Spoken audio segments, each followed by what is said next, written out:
안녕하세요, 여러분. 학교에서는 알려주지 않는 우리 역사 시간입니다. 오늘은 한국사의 흥미로운 주제로 여러분을 초대하려 합니다. 여러분, 부여라는 나라에 대해 들어보셨죠? 부여는 고구려의 뿌리로도 알려져 있고 백제 왕족의 성씨 또한 부여라는 이름을 썼다는 점에서 익숙한 이름일 겁니다. 그런데 여러분은 부여라는 이름의 기원이 단군 왕검의 넷째 아들에게서 시작됐다는 사실 알고 계셨나요? 고대 사서인 규원사화에 따르면 단군 왕검에게는 4명의 아들이 있었는데 그중 넷째 아들인 부여가 서쪽의 땅을 받아 다스렸다고 전해집니다. 이 지역이 바로 부여라는 이름의 기원이 되었고 이후 부여는 단군 조선의 제후국으로 중요한 위치를 차지하며 대대로 조선 연방체제 안에서 큰 제후국의 역할을 했다고 합니다. 단군세기에는 고조선 44대 단군인 구물단군이 즉위하면서 국호를 대부여로 변경했다고도 전해지죠.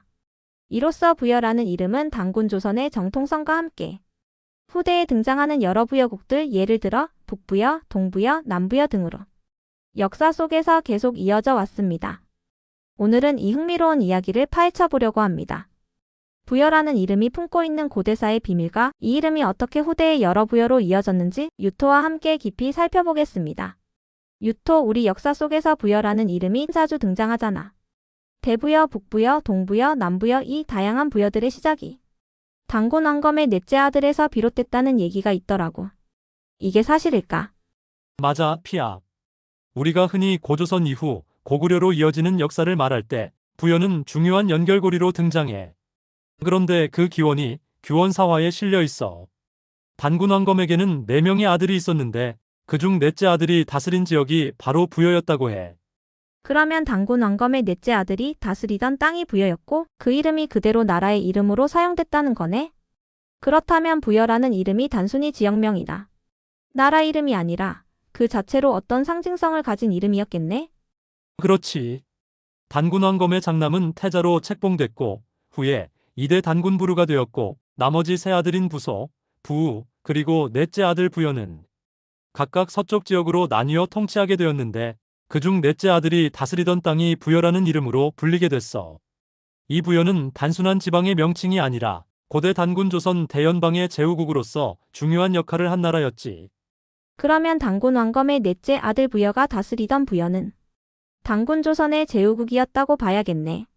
그렇다면 후대에 등장하는 다양한 부여들도 결국 단군 조선의 전통을 계승했다고 볼 수 있을까? 당연히 그렇게 볼 수 있어. 단군 세기에는 고조선의 44대 단군인 구물단군이 즉위하면서 국호를 대부여로 바꾸었다는 기록이 있어. 구물단군은 삼한을 3조선으로 재편했고 고조선의 연방적 성격을 부여로 이어갔지. 그렇다면 부여라는 이름은 단순히 고구려의 뿌리가 아니라 고조선으로부터 이어져 내려온 우리 민족의 정체성을 상징한다고 봐도 되겠네. 맞아. 부여는 단군 조선으로부터 시작해 대부여, 북부여, 졸본부여, 동부여, 남부여, 그리고 서부여까지 이어지는 계보를 통해 고조선의 정통성을 계승했어. 그리고 일본 천황가의 성씨가 부여씨였으니 일제시대에 조선사 편수회에서 단군 조선의 역사를 지우려고 했던 거지. 그러면 부여라는 이름이 역사적으로 어떻게 이어져 내려왔는지 조금 더 구체적으로 설명해 줄 수 있어? 물론이지. 우선 고조선의 44대 단군인 구물단군은 기원전 425년에 즉위하면서 국호를 대부여로 바꾸었어. 이 대부여는 삼한을 3조선으로 재편하고 당시 고조선의 정통성을 대표하는 이름으로 자리 잡았지.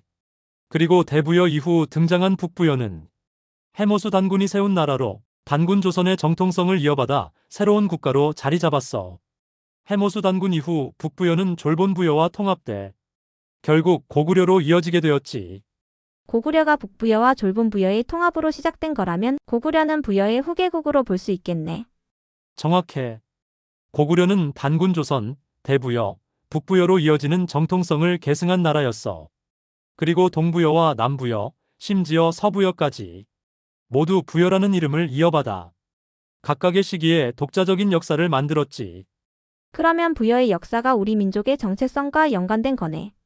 맞아. 부여라는 이름은 단군 조선으로부터 이어져 내려온 우리 민족의 뿌리와 정체성을 상징하는 이름이야.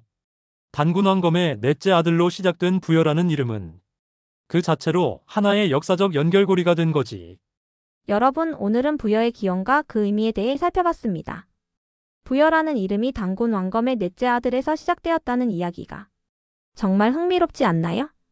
부여라는 이름은 단군 조선의 제후국으로 출발해 대부여, 북부여, 동부여, 남부여, 그리고 서부여로 이어지며 심지어 백제에 뿌리를 두고 있는 일본의 천황가까지 우리 민족의 중요한 정체성과 영향력을 보여줍니다. 우리 역사에는 이런 흥미로운 이야기들이 정말 많습니다. 하지만 아직까지도 이러한 역사를 숨기려는 세력이 남아있고 오히려 그들에 의해 왜곡된 역사를 우리는 배우고 있습니다. 앞으로도 그들이 숨기려는 우리의 역사를 찾아가는 여정을 계속 이어가겠습니다. 여러분은 오늘 이야기에서 어떤 점이 가장 흥미로웠나요? 댓글로 여러분의 생각을 나눠주세요. 좋아요와 구독도 잊지 마시고 다음 시간에 더 흥미로운 이야기로 찾아뵙겠습니다. 감사합니다.